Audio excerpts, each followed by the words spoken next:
In this video, we will discuss about Spark architecture.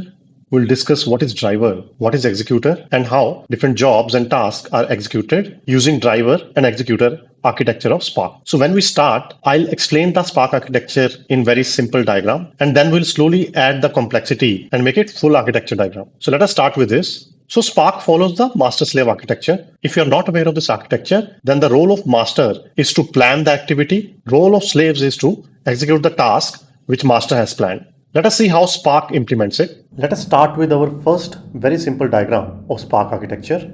Most important part of Spark architecture is driver. When you write your program, the main function of your program runs in driver. Within the main function, you create an object called Spark context. Spark context is one of the most important objects in your whole Spark application. This object decides what will be different stages and jobs in your Spark application, and it also decides how these jobs and their tasks will be executed on different machines on the cluster. Now, these different machines on the cluster are called worker nodes. So whatever work Spark context in driver has planned, that work will be sent to these worker nodes. These worker nodes have a process which is called executor. A worker node can have more than one executors running on it. All the tasks will be processed by these executors. Now let us add some more complexity to this diagram. This is our Spark driver. Till Spark 2, we used to have something called Spark context. Now, as the Spark architecture matured, they brought in the concept of Spark session, which has two objects in it.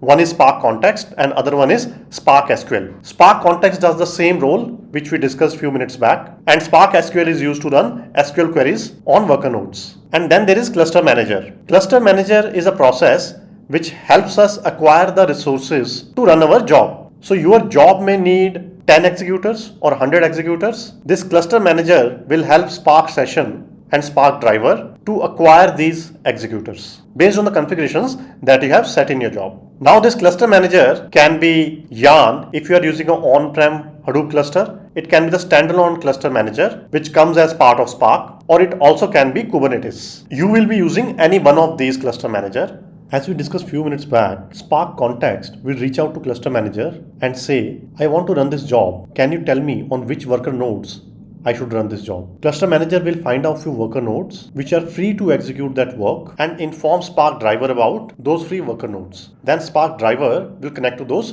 worker nodes. These worker nodes also talk to cluster manager to give it information about all the executors that are running on this worker node. A worker node may have more than one executors running on it. Every executor will have its own cache in which it can cache the data frames or any data set that we want to process and reuse. And every executor will execute multiple tasks as part of it. So the main role of our cluster manager is to allocate resources so that our Spark job can acquire right amount of executors and executor cores. Now let us dig deeper into Spark driver. Our Spark context and Spark session also have few more objects like DAG scheduler. It makes sure that whatever job you have submitted to Spark, it creates a DAG, which is a directed acyclic graph. In simple words, DAG tells the Spark job that what is the sequence in which different operations will be executed and which operation is dependent on the previous operation to start. Then we have task scheduler. Once DAG is created, Spark context will divide all the work into small tasks. Now these tasks can be run parallelly on the cluster.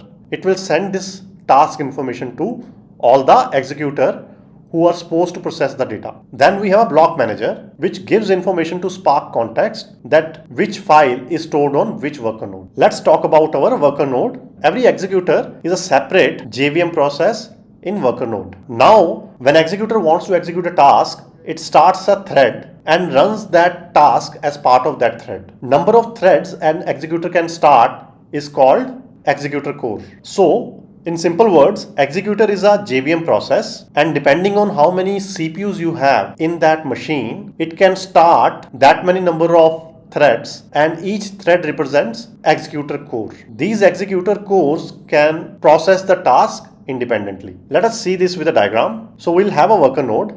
There will be multiple executors on that worker node. These executors will execute different tasks. Now one very important interview question is why these executors needs to be separate JVM process? Why they can't be one JVM process? Now one worker node may have two different files which can be processed by two different Spark jobs. Now these Spark jobs may use their own executors. If everything was run as part of single executor process and one of the Spark job has a bug, it will crash the other Spark job also. And one of the Spark job has memory issue, it will crash the JVM. So it will start impacting the other job also. So having different JVM processes make sure that these Spark jobs can run independently. Issue in one job and crash of one JVM process is not impacting the other Spark job. So this helps us keep things separate.